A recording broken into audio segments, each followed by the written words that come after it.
এবারে অস্ত্রের ভয় দেখেছে, তোর অস্ত্রের ভয় করি না। আজকে 19শে জানুয়ারি, মাঝে আর একটা দিন। 20শে জানুয়ারি 2025-এ আমেরিকার প্রেসিডেন্ট পদে শপথ নেবেন ডোনাল্ড ট্রাম্প। আর মোহাম্মদ ইউনূস গতকালকের দিনটাকে বেছে নিলেন, যাতে অন্তত সেই দিনটাতে ভারতের বিএসএফ গুলি চালিয়ে দেয় তাদের উপর। আপনারা স্ক্রিনে যে ভিডিওটাকে আপনারা দেখবেন, সেটা গতকালকে বাংলাদেশে হামলা হয়েছে। সেটা গতকালকে বাংলাদেশের তরফ থেকে ভারতের উপর হামলা করা হয়, তাও আবার সেটা মালদা সীমান্তে। মালদা সীমান্তের এই সুখদেবপুর ভারত বাংলাদেশ সীমান্তে যদি ভারত বাংলাদেশ অফিসিয়ালি যুদ্ধ কোনোদিন ঘোষণাও করে দেয় বা হয়ে যায়, তাহলেও মনে হয় না এতটা সেনা আপনারা সেই জায়গায় দেখতে পাবেন যতটা লুঙ্গি বাহিনীকে আপনারা দেখতে পাচ্ছেন। কয়েক হাজার বাংলাদেশি জিহাদি জামাতি ভারতে এসে হামলা করার চেষ্টা করলো। সেই দেশের বিজেপি মানে বর্ডার গার্ড বাংলাদেশ নিজেরা আসছে না, সামনে এগিয়ে দিচ্ছে জামাতিদের, বাংলাদেশি জিহাদিদের, লুঙ্গি বাহিনীকে। আজকে হাজার হাজার মানুষ ভারতবর্ষের সীমান্ত পেরিয়ে ঢুকলো, এমনকি ভারতবর্ষে বিএসএফকে আক্রমণ করার চেষ্টা করলো। তবে আজকে এই বাংলার পশ্চিমবঙ্গের বাসিন্দা হিসেবে অন্তত আমার আপনার সকলের গর্বে বুকটা ফুলে উঠবে যে গতদিনের মতো আজকেও বাংলার এই সুখদেবপুরের বাসিন্দারা এই বাংলাদেশি লুঙ্গি বাহিনী বা জিহাদিদের একেবারে খেদিয়ে নিজের বাড়িতে পাঠিয়ে দিয়েছে। কয়েকজন তো ঘায়েলও হয়েছে, কয়েকজন বিজিবি আহত হয়েছে শুনতে পাওয়া যাচ্ছে। সবটা বলবো আপনাদের এই ভিডিওটিতে। ভিডিওটা অত্যন্ত গুরুত্বপূর্ণ ভিডিও, যে কিভাবে মোহাম্মদ ইউনূস সীমান্তে উস্কানি দিয়ে বিএসএফকে গুলি চালানোর চেষ্টা বা বাধ্য করছিল। কেননা এটা তিনি বলতে পারবেন সকলের সামনে যে দেখো সীমান্তে গুলি চলছে বিএসএফ এর দ্বারা। এখন ভোট করানোর মতো কোনো পরিস্থিতি নেই দেশে। ভারত সরকার, মোদী সরকার, কেন্দ্রীয় সরকার আর কতদিন এই বেঈমান মূর্খদের সহ্য করবে, সেটাই দেখার। কি হলো কালকে সবটা বলবো আপনাদের আজকের এই ভিডিওটিতে। অত্যন্ত গুরুত্বপূর্ণ ভিডিও, না দেখলে বিশ্বাস করবেন না যে এমন ঘটনাও ঘটতে পারে। এই ভিডিওটিকে শেষ অবধি দেখুন বন্ধুরা। আমি দীপ আর আপনারা দেখছেন update India Bangla. Update India বাংলায় আপনাদের স্বাগতম জানাচ্ছি। চলুন সবকিছু জানাই ডিটেলসে। বন্ধুরা, মালদার বৈষ্ণবপুর সুখদেবপুর সীমান্তে ভারতের দিকে, আর এটা হচ্ছে বাংলাদেশের দিকে চাপাই নবমগঞ্জ সীমান্তে, যেখানে দুই দেশের মাঝে গত কয়েকদিন ধরে এখানে ঝামেলা চলছে। আপনারা জানেন কিভাবে মালদা সীমান্তের বাসিন্দারা একেবারে এই জিহাদিদের রুখে দাঁড়িয়ে আছে। আপনারা জানেন যাতে বিএসএফ কে গুলি চালাতে বাধ্য করে তারা, যাতে ইউনূস সরকারের চক্রান্ত অর্থাৎ মোহাম্মদ ইউনূসের চক্রান্ত দিনের আলো দেখতে না পায়। 19শে জানুয়ারি ডোনাল্ড ট্রাম্প শপথ নেবে, তারপরেই কিন্তু মোহাম্মদ ইউনূসের অবস্থাতে ঢিলে হয়ে যাবে, সেটা পরিষ্কার বোঝা যাচ্ছে। কারণ যে জো বাইডেনের আশীর্বাদে মোহাম্মদ ইউনূস বাংলাদেশের ক্ষমতায় বসেছিল, তিনি এবার চলে যাচ্ছেন।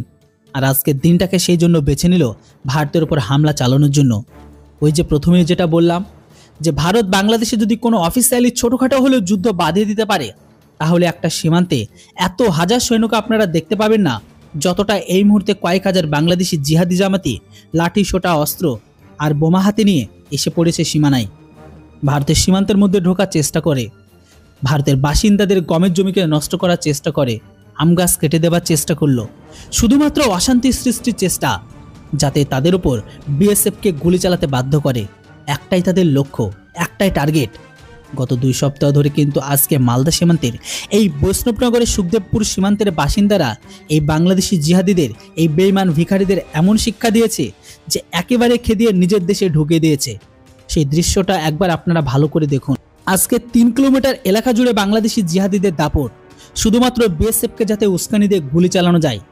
ভালো করে দেখুন এই ভিডিও না দেখলে এই কথাগুলো আমি আপনাদের বললাম বা আপনারাও বিশ্বাস করতে পারবেন না।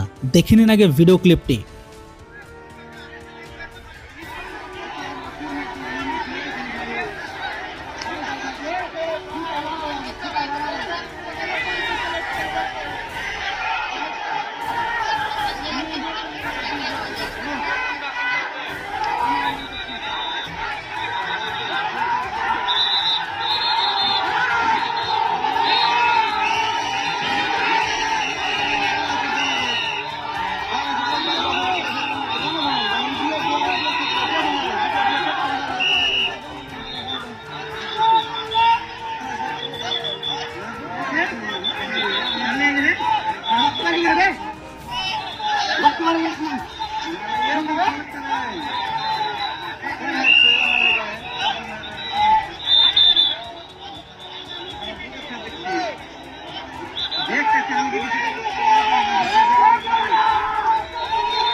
বারবার অস্ত্রের ভয় দেখেছে, তোর অস্ত্রের ভয় করি না।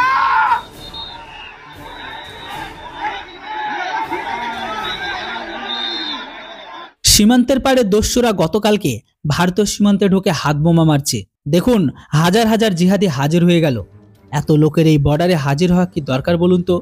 ভালো করে দেখুন, লুঙ্গি বাহিনী হাজির হয়ে গেছে। হাজার হাজার লুঙ্গি বাহিনী সীমান্ত ওপারে। চাপাই নবাবগঞ্জ এলাকায় হাজার হাজার লুঙ্গি বাহিনী। গ্রামবাসীদের প্রতিবাদে তারপরে বিএসএফ জওয়ানরা এসে কাঁদানো গ্যাস ছড়ে ওই বাংলাদেশিদের ভাগিয়ে দেয়। এবার আপনাদের দেখাবো বাংলাদেশের সীমান্ত থেকে এই একই জায়গায় ভিডিও নেওয়া হয়েছে। দেখুন কিভাবে এই লুঙ্গি বাহিনী একেবারে বিজেপি অর্থাৎ বাংলাদেশের বর্ডার গার্ড তাদের পেছন থেকে ভারতীয় সীমান্তে অত্যাচার চালানোর চেষ্টা করছে। ভালো করে দেখুন সেই ভিডিওটিকে।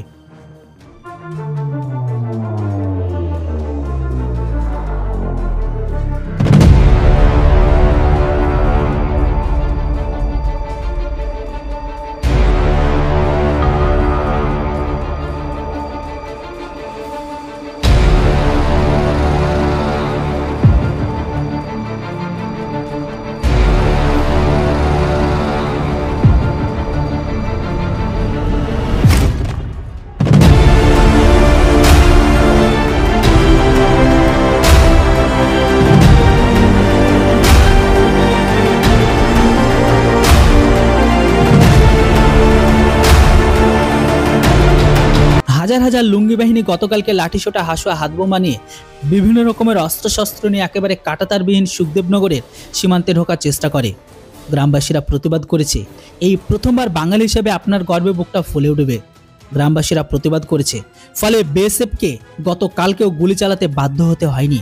যদি এই সমস্ত লুঙ্গি বাহিনীর গোটা 50 থেকে 100কে বিএসএফ গুলি চালিয়ে টপকে দিত, তাহলেও তাদের কিছু বলার থাকতো না।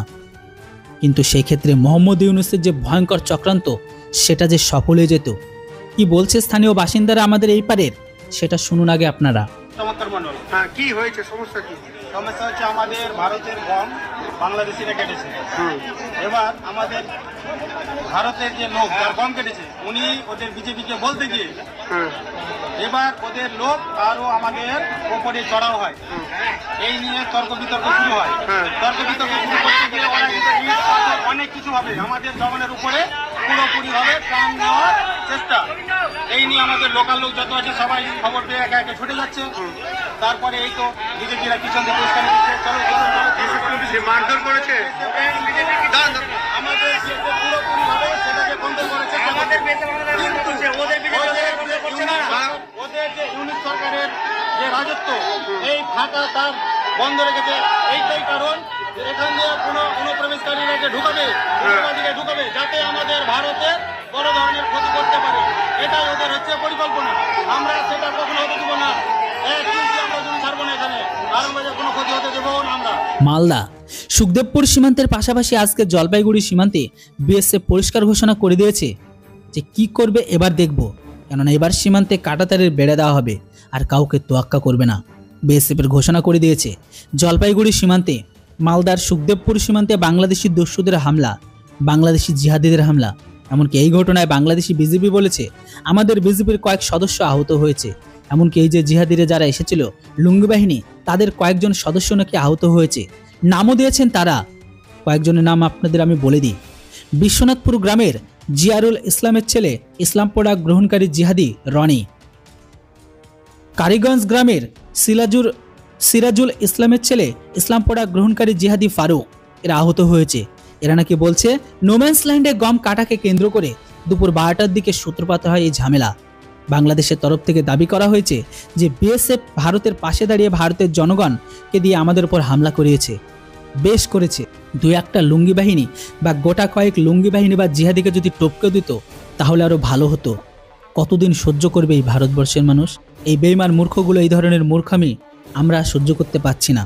আমি আগেই বলেছিলাম, যেখানে 1 মাস আগে বাণিজ্য বন্ধ করে দেওয়া হোক, 1 মাস এই সমস্ত বাংলাদেশিদের চাল, ডাল, আটা, মশলা, পেঁয়াজ, রসুন, আলু, ডিম একবারে সমস্ত টোটালি বন্ধ করে দেওয়া হোক এই বাংলাদেশিদের, তাহলেই তারা ভারতের পায়ে পড়বে। ভারতবর্ষের অলরেডি পায়েও পড়ে গেছে। এমনকি ভারত সরকারের হাতে পায়ে পড়ে ইউনূস সরকার তারা চালকে নিয়েছে। ভারত সরকার সেই চাল পাঠিয়েও দিয়েছে ইউনূসের কান্না দেখে। কয়েক লক্ষ টন ভিক্ষা দিয়েছে, তবু এদের লজ্জা নেই। এরা সীমান্তে গুলি চালানো দেখতে চায়। যাতে এই নোবেল জয়ী শান্তির ছেলে মোহাম্মদ ইউনুস এই সীমান্তে গুলি চালানো দেখে মুসলিম ব্রাদারহুডদের সমর্থন পেতে পারে, এমনকি নিজের দেশে বলতে পারে যে এই দেখো সীমান্তে গুলি চলছে, এখন দেশে ভোট করানো যাবে না। দেশে বিএনপি চাপ দিচ্ছে ভোট করাতে।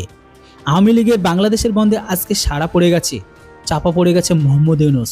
কেননা গতকালকে অর্থাৎ 20 তারিখে ডোনাল্ড ট্রাম্প শপথ নেবে, তারপরে কি হবে, আছলা বাস দেবে তাদেরকে মোহাম্মদ ইউনুসের পেছনে, সেটা ভালো করে বুঝতে পারছে উনি।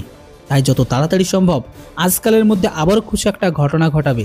আমি বলেছিলাম আপনাদের যে কয়েক হাজার লুঙ্গি বাহিনী হাজির হয়ে গেল চাপাই নবাবগঞ্জ সীমান্তে। ভাবুন কি অবস্থা হচ্ছে, এই অশান্তির ছেলের রাজ্যে কি অবস্থা ভাবুন।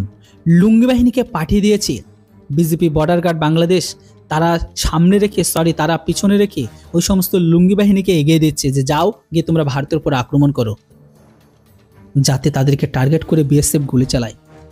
আর এদের টার্গেট একটাই যে কতদিন আর সহ্য করবে, সহ্য করতে করতে বিএসএফ যদি তাদের গুলি চালিয়ে দেয়।